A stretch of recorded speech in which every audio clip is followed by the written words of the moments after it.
What is going on, Florida? Welcome back to the show, episode 25. We are hitting a milestone today, a quarter of a century of episodes. I appreciate every single one of you who has been with us since the beginning and all the new listeners joining us from Tampa, from Jacksonville, from Eglin, and from down south in Miami. Today we are talking about force multiplication. You know exactly what I'm talking about. In the field, one soldier is good, a fire team is better, a squad is a force to be reckoned with. We always talk about the VA loan as this individual golden ticket.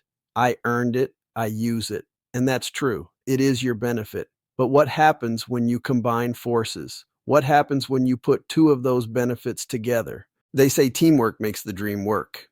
Well, in our world, teamwork makes the VA dream work. Combining benefits means double the power. It means double the purchasing potential. It means you can look at properties that were completely out of your league as a solo buyer. It means you can break into the investment game faster than you ever thought possible. And there is always a but on this show because I'm here to tell you the truth, not just the sales pitch. It also means double the paperwork. It means double the scrutiny from the underwriter. It means double the complexity when it comes time to sell. If you are a dual military couple or maybe two veterans thinking about buying a duplex together in Orlando, you need to know how to do this right. I have seen veterans try to do this and get denied 3 days before closing because they didn't understand the joint loan rules. I have seen best friends buy a house together and end up as enemies because they didn't have an exit strategy. We aren't going to let that happen to you. Today, we are going to break down the dual mill strategy for the married folks and the joint loan strategy for the unmarried battle buddies. We are going to do the math, we are going to talk about the legal side, and we are going to talk about how to make sure your friendship survives the mortgage. Buckle up, grab your notebook. Let's get into the briefing. Let's set the stage first. Why are we even talking about buying together? Why not just buy your own place? Look at the Florida market right now. I don't care if you are in Pensacola or Port St. Lucie. Prices are sticky. They are high. The average home price in some of these desirable neighborhoods is pushing $450,000, $500,000, sometimes $600,000. Now look at your LEs. If you are an E5, E6, even an O1, buying a $500,000 home on a single income is tough. The debt to income ratio gets tight. You might qualify, but you're going to be house poor. You're going to be eating ramen noodles in a beautiful kitchen. This is where leverage comes in. When you team up with another veteran, you are combining two incomes. That is the obvious part. Two base pays. Suddenly, that $600,000 mortgage doesn't look so scary. But the magic isn't just the income, it's the entitlement. We have to look at this in two distinct buckets because the rules are completely different for each.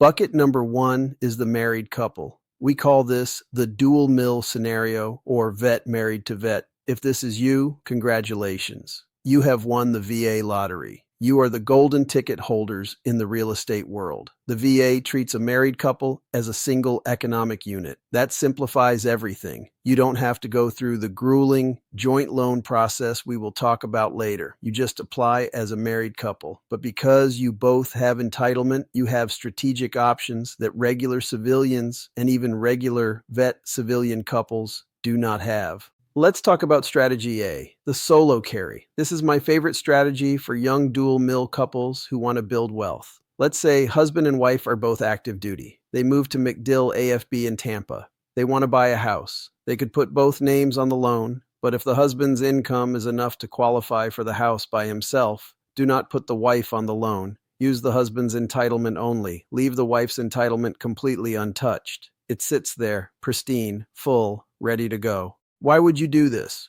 Because 3 years later, you get orders to San Diego or Jacksonville. You keep house number one in Tampa, you turn it into a rental, you move to the new duty station. Now you use the wife's entitlement to buy house number two. Because her entitlement was untouched, she has a full guarantee available. She can buy house number two with zero down. You don't have to refinance house number one. You don't have to sell it. You just daisy chain your benefits. This is how you wake up in 20 years with 5 houses paid for by tenants.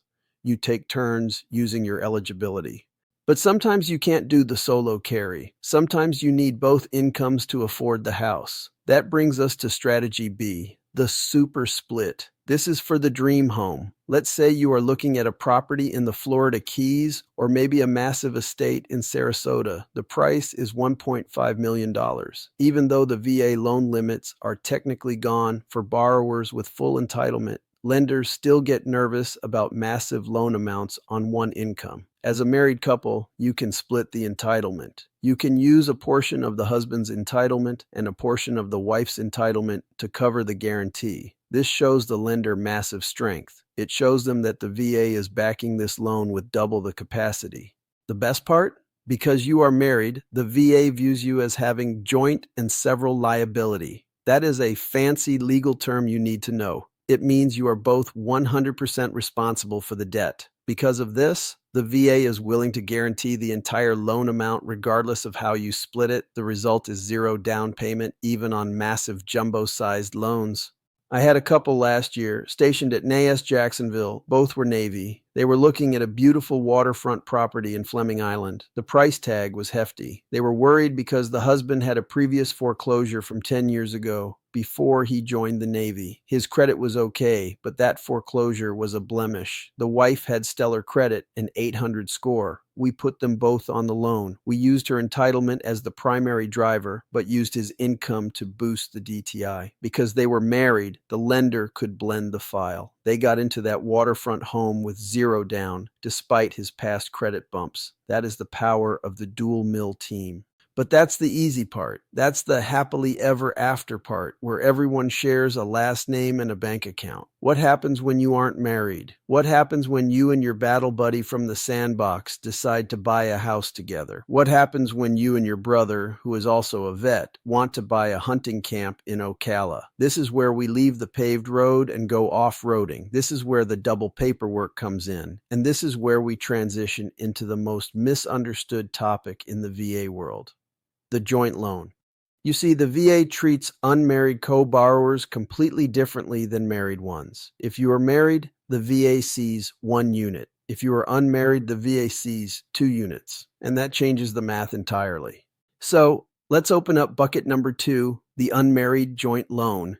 If you are listening to this and thinking about buying with a boyfriend, a girlfriend, a fiance, a sibling, or a friend, you need to listen closely.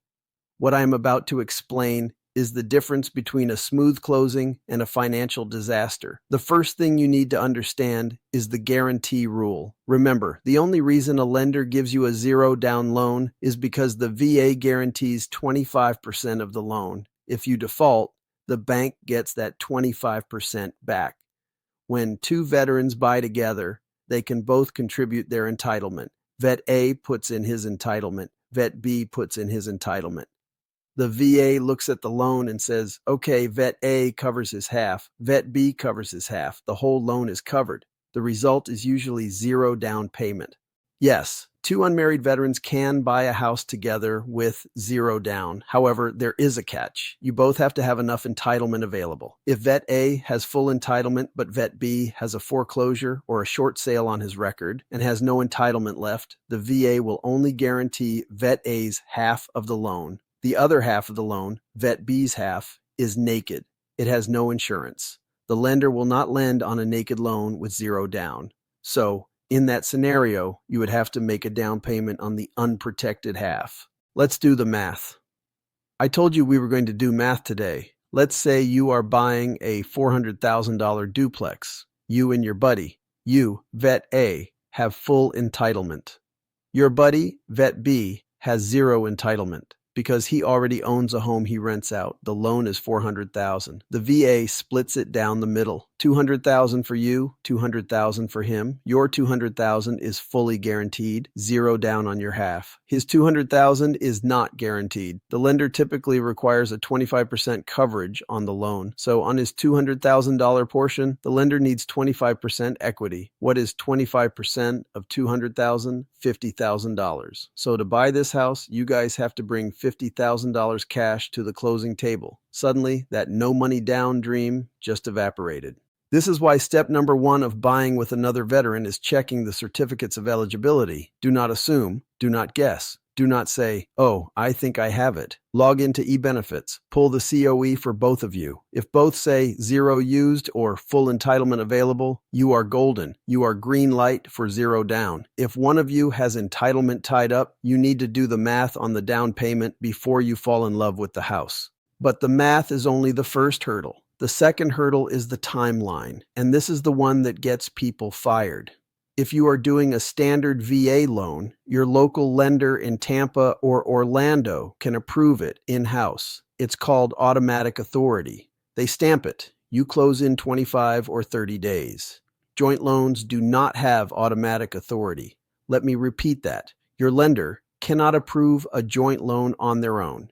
They have to package up your file, your income, your credit, your whole life story, and send it physically or digitally to the VA Regional Loan Center. A government employee at the VA has to review it and physically stamp it approved. This is called prior approval. Now, I love the VA. They do great work, but they are a government agency. They do not move at the speed of light. Sending a file to the RLC for prior approval adds time. How much time? It depends. Maybe 5 days, maybe 15 days. If you wrote a contract with a 30-day closing and it takes 15 days just to get the prior approval, you are going to miss your closing date. You are going to be in breach of contract. The seller can keep your earnest money deposit. So here is the chief's rule for joint loans. Write a 45 to 60-day contract. Tell the seller up front, hey, we are two veterans using our benefits. It requires a specialized government approval. We need 60 days to close. Most sellers in Florida, especially in military towns, will respect that. They understand the VA process if you explain it. But if you try to sneak it in with a 30-day close, you are setting yourself up for failure. And speaking of failure, let's talk about the one scenario where the joint loan gets really ugly. The vet plus civilian scenario, unmarried. I get this question all the time. Hey, Chief, I want to buy a house with my girlfriend. I'm a vet, she's a civilian. Can we use my VA loan?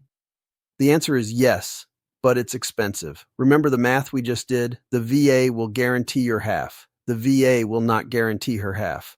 Unlike a married spouse, a girlfriend or boyfriend is considered a non-veteran co-borrower. So on a $400,000 house, her $200,000 half is unprotected. You will have to make a down payment, usually 12.5% of the total loan amount. On a $400,000 house, that is $50,000. Most people don't have $50,000 lying around. So if you are buying with a non-spouse civilian, honestly, the VA loan is usually not the best option. You might be better off with an FHA loan with 3.5% down or a conventional loan with 3% or 5% down. The only time the joint VA loan makes sense for a vet-civilian couple is if you have the cash and you really want the VA interest rate. Otherwise, put a ring on it or look at other loan types. We've covered the money. Now we have to cover the rules of engagement, specifically the occupancy police. The VA loan is for primary residences. You know this. You have to live there. But when you have two veterans buying together, who has to live there? Does Vet A have to live there? Does Vet B have to live there? Do both? The rule is straightforward but strict. To use your entitlement, you must occupy the property. If Vet A and Vet B are both using their entitlement to get that zero down deal, both of you must move in. You cannot have Vet A move in and Vet B stay in his apartment across town. That is mortgage fraud. The lender will require both of you to sign an affidavit stating you are moving in within 60 days. This is why the duplex strategy is so popular for joint loans. You buy a duplex. Vet A lives in Unit 1. Vet B lives in Unit 2. You both satisfy the occupancy requirement. You both have your own space. You aren't arguing over who left dishes in the sink. And eventually, when you both move out, you have a fully rented investment property. But what if only one of you wants to live there? Let's say you want to buy a house, and your dad, who is a vet, wants to help you co-sign, but he lives in Ohio. Can you do a joint loan? Yes. But Dad cannot use his entitlement if he isn't moving in. So Dad can be on the loan for income purposes to help you qualify, but he cannot use his entitlement. This means the loan is only backed by your entitlement. If you have enough entitlement to cover the whole loan, great, zero down. If you don't, Dad's income helps, but his VA status doesn't help the guarantee. It's nuanced, right? This is why you cannot just walk into a bank branch and ask a teller. You need a loan officer who breathes this stuff. And that brings me to the most critical part of this entire teamwork concept: the squad. You cannot execute a joint VA loan alone. You need a team around you. If you are sitting on Zillow at 11 p.m. thinking you are going to figure this out by reading Reddit threads, you are dreaming. First, you need a vetted lender. I don't mean a lender who has a "We Love Vets" sticker in the window. I mean a lender who has processed a joint loan prior approval in the last 6 months. Ask them specifically, have you done a joint loan with split entitlement recently? How long did the RLC take to approve it? If they stutter, if they say, "What is the RLC?" Run. Hang up the phone. You do not want to be their guinea pig. You want a sniper who hits the target on the first shot. Second, you need a real estate agent, that's me, who knows how to write the contract correctly. I need to write the financing contingency to protect you. If the VA denies the joint loan because of some weird entitlement math, I need to make sure you get your deposit back. If I write a standard contract, you might lose that $5,000 deposit. I also need to explain to the listing agent why we are asking for 60 days to close. I need to sell them on the strength of your file so they don't just reject our offer for being too complicated. And third, and this is unique to Florida, you need a tax strategy. We have the homestead exemption here. It's huge. It saves you thousands in property taxes. But how does it work with two unmarried owners? If you and your buddy buy a house and you both live there, you can both claim the exemption on your percentage of ownership.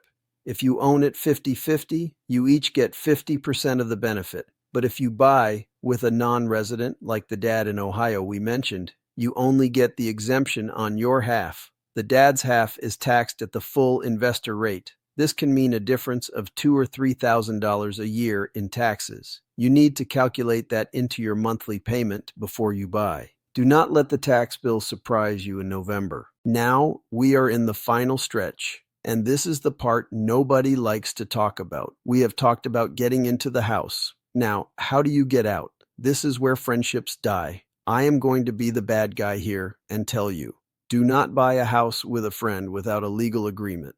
I don't care if you served in the same platoon. I don't care if you trust him with your life. Money changes people. Wives and husbands change plans. Job offers change zip codes. You need a co-ownership agreement. Think of it like a prenup for the house. You need to sit down before you sign the deed and answer 3 questions. Question 1, the dismount plan. What happens if one of you wants to move? Maybe Vet A gets a job in Texas. He wants his name off the loan so he can buy a new house there. He says to Vet B, "Hey man, I need you to refinance the house and take me off." But what if interest rates have gone up to 8%? Vet B can't afford to refinance. He can't afford the new payment. Now Vet A is stuck. He can't buy his new house in Texas because his VA entitlement is tied up in Florida. You need a written agreement that says, if one partner wants to leave, the other partner has 90 days to refinance. If they cannot refinance, the house must be sold. It sounds harsh, but it prevents a lawsuit later. Question 2, the slacker clause. Who pays for repairs? The AC breaks. It's $7,000. Vet A has the cash. Vet B is broke. Vet A pays for it. Does Vet B owe him? Does Vet A now own a bigger percentage of the house? Write it down. All capital expenses over $500 must be approved by both partners and paid 50-50. Question 3, the Grim Reaper scenario. What happens if, God forbid, one of you dies? This is a legal concept called taking title. In Florida, you have 2 main ways to hold title as unmarried partners: joint tenants with rights of survivorship and tenants in common. If you choose joint tenants with rights of survivorship, if Vet A dies, Vet B automatically owns the whole house. Vet A's family gets nothing. The house does not go to Vet A's kids or wife. It goes to the buddy. If you choose tenants in common, if Vet A dies, his 50% share goes to his heirs, his kids, his mom, his estate. Now, Vet B owns a house with Vet A's mom. That is awkward. You need to decide how you want to hold title. Most friends should do tenants in common so their share goes to their family. But you need to discuss this with a title attorney. Do not just check a box at closing. So, let's recap the mission. Teamwork makes the VA dream work. If you are a dual military couple, you are the kings and queens of the market. Use the solo carry to save entitlement for future investments, or use the super split to buy that dream home with zero down. You have the easiest path. Take advantage of it.